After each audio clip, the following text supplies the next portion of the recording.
Tady samozřejmě ten engine, co je, tak je už upravený CryEngine, takže kdybych někdo vám se mohl neukázat v původní verzi engineu, protože třeba ten terén děláme úplně jinak. Ty domy taky proběhly nějaké technologické úpravy, abychom byli schopni dělat tak, jak děláme. Což samozřejmě neříkám, že by to třeba nevypadalo podobně, ale ten technologický postup, který jsme zvolili my, by znamenal, že by se to prostě muselo, se to dělá prostě jinak. Takže třeba i vodu jsme potom předělávali, tak je podle nás. A těch změn je tady opravdu hodně, co jsme si zkusili dovolit a šáhnout na engine. Samozřejmě těch dat máme mnohem víc, než tady ukazujeme. Tohle je jenom 256 metrů, 256 metrů udělaný výřez na ukázku toho, co jsme za ten 7 měsíců udělali, koukám na barvy, no tak to. Ty projektory nejsou nic moc. Doufám, že tam aspoň něco vidíte rozumného. Samozřejmě, čo, taky máme vlastní nástroje, třeba na to, aby se nám s nás sázely takovéhle bloky a podobně, že si jenom natáhnete linku a to vám to kolem toho vysází hezky a podobně.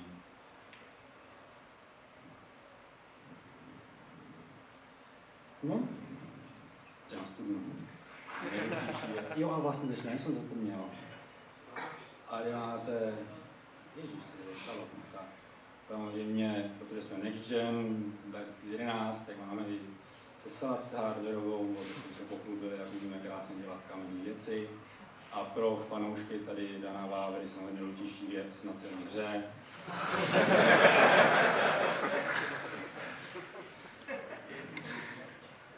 Je funkční, no. Tady jsem teda nestihl ještě udělat hnojní.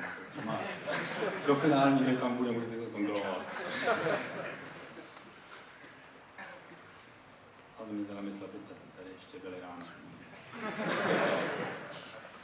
Ty nekrmil. Pravděpodobně utkla do lesa mrška. Pěkný Skyrim. No.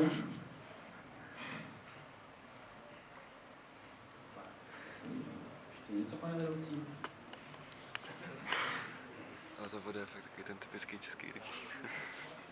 Zelený, špinavý. 10 minut. Tady můžu lítat.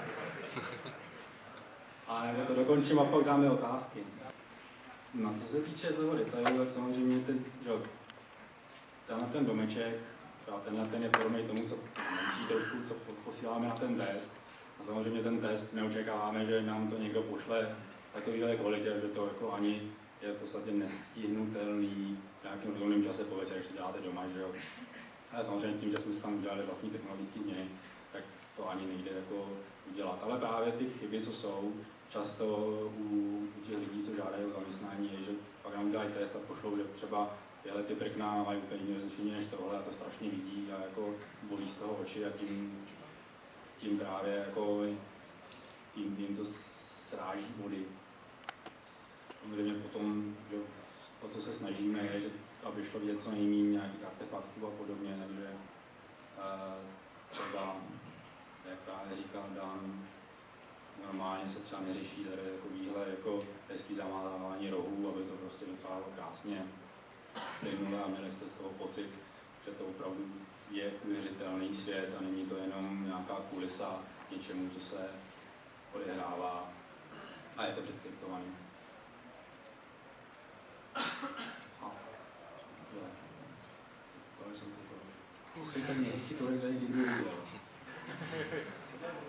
To je ta webifikace, přesně tak, když to byl takový jenom trapný pokus, asi za 10 minut prej, říkal grafik, který to dělal.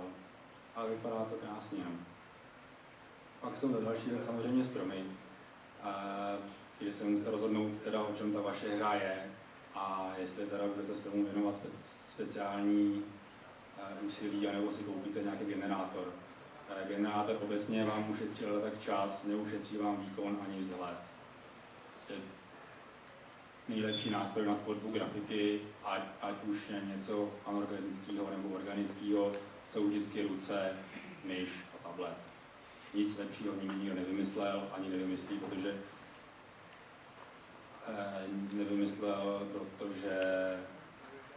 Kdybyste chtěli napsat nějaký nástroj třeba na fakt krásný generování stromů, tak byste museli v podstatě vymyslet umělou inteligenci. A tu zatím ještě nevymyslel. Bez toho stále ten grafik a jeho oko bude pořád nejlepší nástroj pro to, aby to fungovalo. Takže třeba naše stromy vypadají, doufám, dobře, snad. A co se týče resursů, tak jsou někde těsně nad úrovní Crysis 2, což byla konzoloidní hra. Takže se dá říct, že ta naše vegetace dostala sice docela velký prostor, ale ve skutečnosti to asi za to stojí. A třeba jsou tady i takový ty keře nebo stromy, kde vidíte ty lístečky, což nevím, v kolika hrách je slámu na střeše.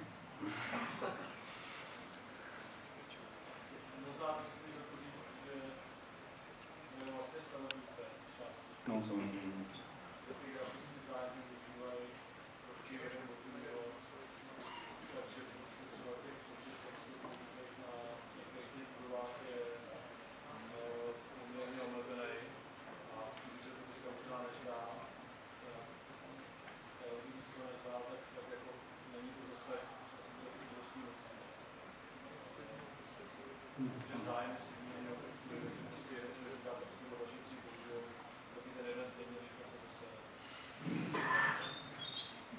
To je důležitá dovětek na závěr. Máme ještě čas, dotazy? Někdo?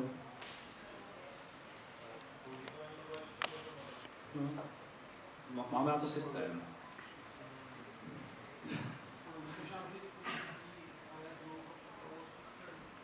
Tuto scénu jsem připravoval včera, ale no, to já vím, mám legraci.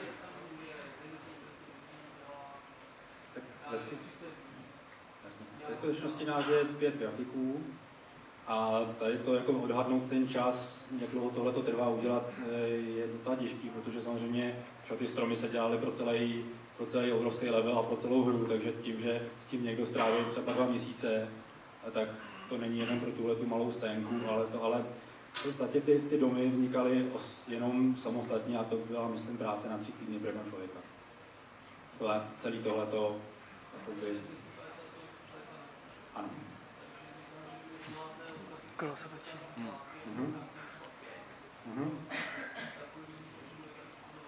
To je jako zavádějící, protože ne všude jsou takhle promodelované konkrétní lokace.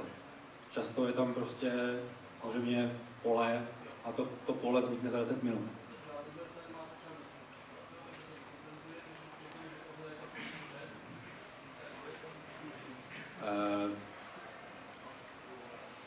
Neodhadnutelný v podstatě. Vždycky musíte pracovat s tím, jako kolik na to máte času. To znamená, máte požadavek a pak přemýšlíte, co s tím uděláte. Jo, že samozřejmě nemůžete, když chcete dělat velké město, nemůžete mít každý barák unikátní, to jste zbláznili. Samozřejmě my tady máme nějaké technologie, sami jsme si dopsali, které nám umožní snadno a s paměťovou nenáročností variovat domy. Jo, takže my prostě uděláme jeden dům, to není použitý tady, ale uděláme jeden dům, který si nějak pomocí něčeho snadno navariujeme dalších 5 jiných domů, které vypadají jinak a přitom to paměťově spolu nic nestojí. Jo, takže tam jakoby potom musíte vymýšlet ty technologie, o kterých jsem mluvil právě, ta hádka mezi programátorem a tak dále, jako nejde vzít fotku a jenom ji tam pláknout a doufat, že to bude fungovat. Jo, ale jako tohle to, kdyby někdo nakreslil, tak budu každý den nosit kafe celý rok.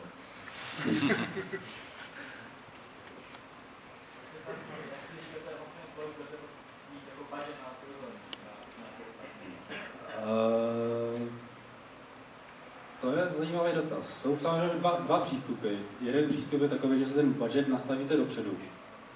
Prostě se řekne OK, tak když děláte něco, tak to nemůže trvat díl než 3 milisekundy. Samozřejmě, že FPS jsou jenom milisekundy, takže to podle toho se rozhodujete a to je jako takový docela snadný přístup, že si fakt stanovíte OK, tak tady na domy bude mít maximálně 3 milisekundy a když to překročíme, tak to musíme katnout. Ale zase já si myslím, že nejlepší je to. Achieved with CryEngine.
comparison between the real world location like this monastery and their counterparts in the game.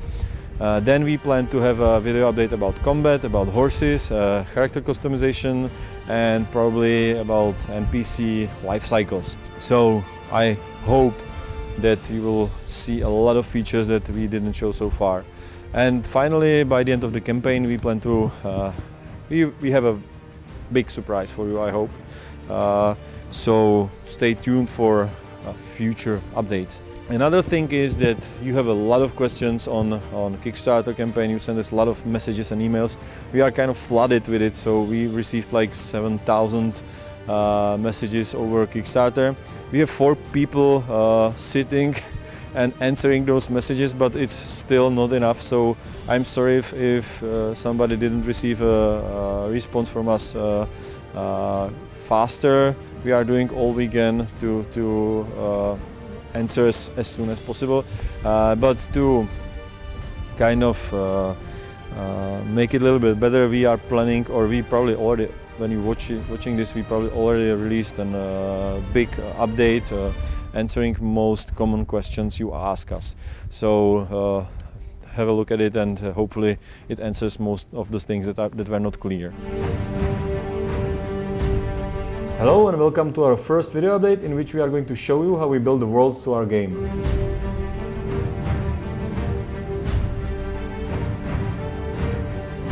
So as you probably know, the world in our game is based on real-world locations, and we are trying to be as authentic and accurate as possible. And this applies to a map of the world itself. So it's based in a real-world location, and now I'm going to show you how I started when I was planning where the game will take place. So at the beginning there was a map. It's actually a map from 18th or 19th, early 19th century. And I was looking for interesting locations, and I found a nice small town which curiously has 2 castles at each end, which I found quite interesting. And then I also found that they have some connection with our main story. So it was the right location to choose. Then I started to search places that are nearby, and I realized that there are many interesting stuff, like several castles, some monastery, a lot of places that we can use in the game. So I selected an area on the map which would cover all the interesting places, and then started to work on it because it was quite large, so we needed to compress it a little bit so everything fits into a reasonable size of the map, and at the same time the place still looks authentic and doesn't feel like it's too much compressed or weird. So the first thing I did, I started to select the areas that are kind of boring, empty, not interesting, and the result is this. We have a map, and the green strips are the places that are going to be cut. The pink locations are the areas of interest, the most important parts, and the rest is something that we will need to stretch together when we remove the green areas. We did it. So in the end we have a map which looks like this. This is a final map for the game.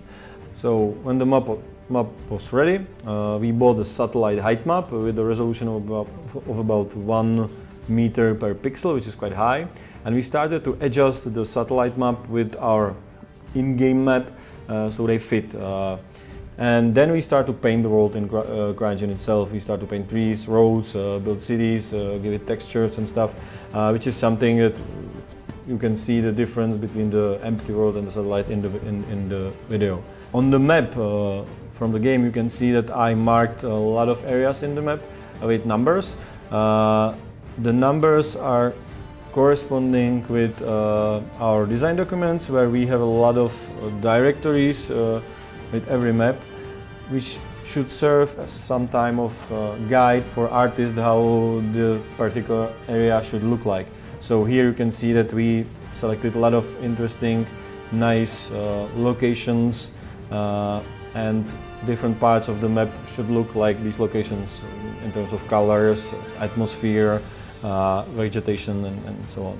And when we are at this point, we start our research. So we read a lot of books, we go to archives to find some old maps or plans of the locations or interiors of castles or buildings. We are consulting with historians, and of course we are going to on location to take pictures of the locations to shoot textures, see how it looks personally, have some impression of the scale of the area, and so on. So now let me take you outside to see how the in-game locations look in the real world.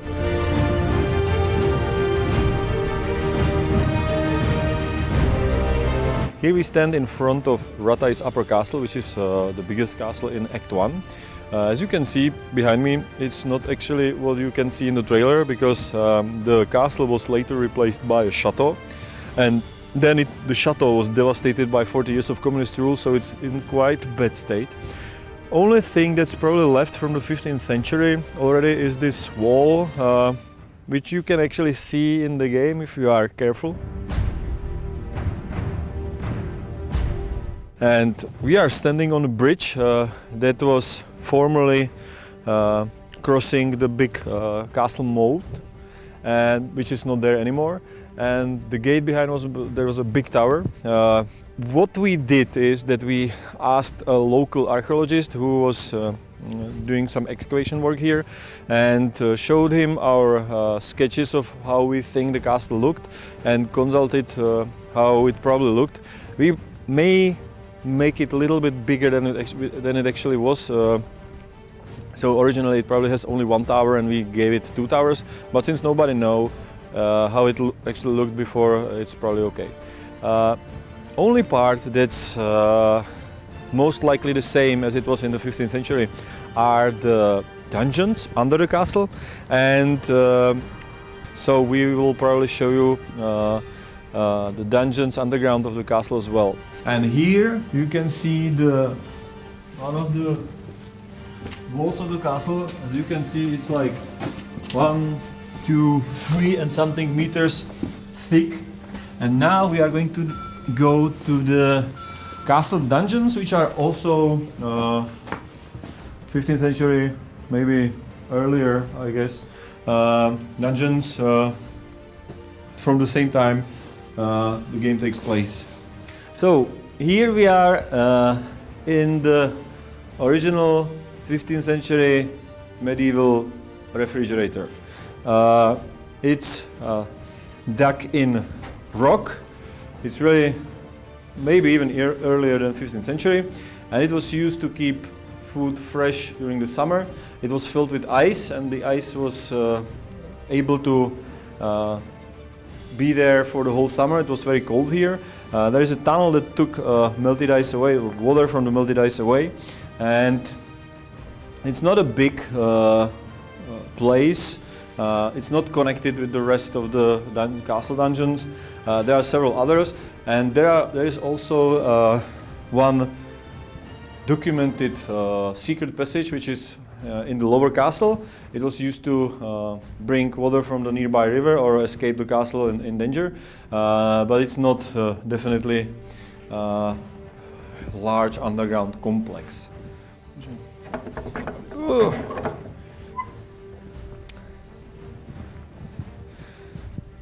Here we are standing in another original 15th century dungeon, which is probably some potato storage room.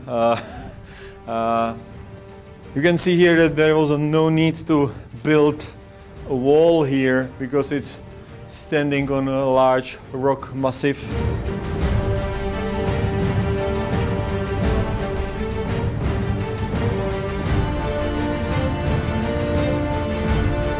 This tunnel is also very old and part of the probably former basement of the 15th century castle. This large X is there because it was used during communist era. So in case of World War III, the kids would take shelter here. Jo, tady je ještě další. Tady se koukni, Nikolaj. And another place in the tunnel. Tak tady to je teda fakt veliký. Jo, a tohle je ta zbrojnice už. Well, this is starting to be quite complex basement. This is probably the biggest part of the basement, and it was used, you can see a door there, it was used as the fireman station because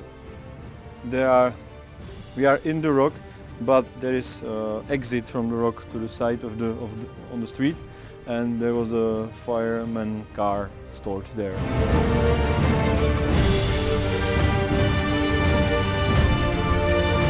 So here we are at the top of the hill where Rataj Castle stands. There was a beautiful view actually. It's in the trailer and there are no trees. The reason why there are no trees is that when they build the castles they cut all the trees so they can use the wood to build the castle, and also for better defense because they could see if there's an army marching towards them or something, and of course the attackers couldn't hide in the forest around the castle. But if there were no trees, you could probably saw that the countryside below us is exactly the same as in the game. There is a Sázava river, there is a small village there that will be there, and on the left there is a place and there is a mill where part of the trail takes place. This here is one of the two town gates of Ratais. This one is only remaining, and of course you can see the gate in the game as well, right at the beginning of our demo. The buildings of course are not there in the game. They are much newer, so there is just countryside around us in the game.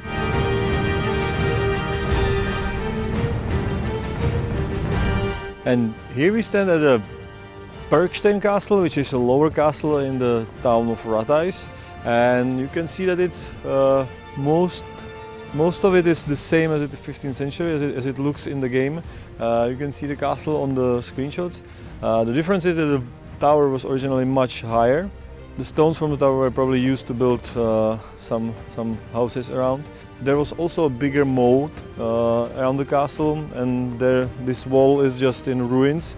So in the game there is a much bigger wall, and there is a moat where there is a refugee camp in the moat from your former city. But you can see that the gate, the tower and the buildings behind it, we are hopefully going to see them very soon, are the same.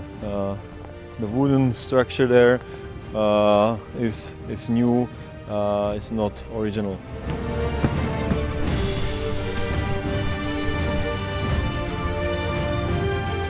Back in the office we have tons of materials to work with. Our concept artists start to make detailed sketches of the locations, buildings and artworks that should show our 3D artists how the locations exactly look, the mood and the colors. And then the 3D artists start to work on it to create 3D models, and they used the pictures we took as the textures. So I hope you liked what you saw. We are going to continue in a few days, and we are going to show you our combat system, character customizations, horse riding, or things like AI systems. So stay tuned for future updates.